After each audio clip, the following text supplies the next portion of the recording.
Hello, this is Brian Rowe, or Professor Sartoris for Pokemon, talking today about how we should trade in a massive multiplayer online geolocation based game like Pokemon Go. I'm unfortunately super fortunately, still in the beta, but under the confidentiality there. I can't tell you whether or not there's going to be trading. I can tell you that this official trailer talks about trading. I want to know how you would design trading in a massive multiplayer online geolocation game so that it's good, it doesn't warp the balance, and it doesn't create major issues. Trading is one of my favorite parts about card games generally and about video games where there's a collection aspect to it.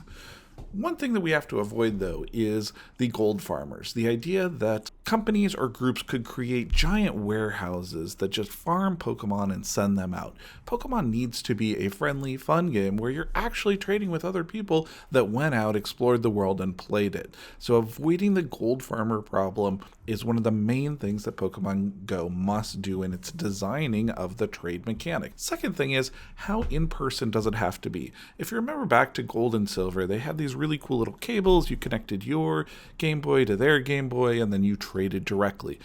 Is it going to be restricted to being right next to someone, to what their GPS says? Do we want to even make it to where you have to have some physical items, such as the new pins, in order to trade, or your Bluetooth talking to the other phone or devices Bluetooth? How close to in-person does it need to be? I mean, you could set this up to where anybody who's within 2 miles, you see the Pokemon that they have for trade and the things that they are offering. I think that geolocation experience is very different than one where we have to be within 5 feet of each other to make a trade.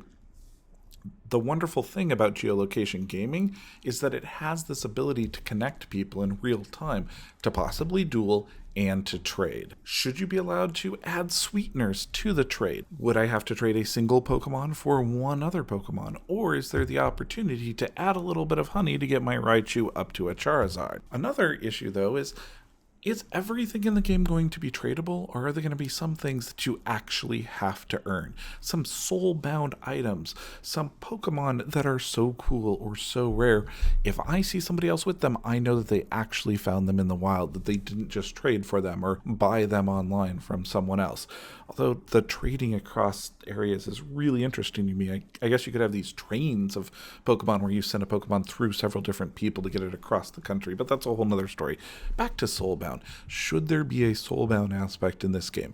I think that at least a percent or 2 or maybe 5% of the Pokemon should be so rare that you have to actually go out and earn them and you can't just trade them. Maybe we call them super friend Pokemon, that they're so friendly to you, they're endeared to you, and they just wouldn't leave you under any circumstances because you're so close to them. How would you make trading work? I would love to hear your comments. I'm going to be posting this video in the Pokemon Go private forums so that anybody who is related to the game can click through and see the comments.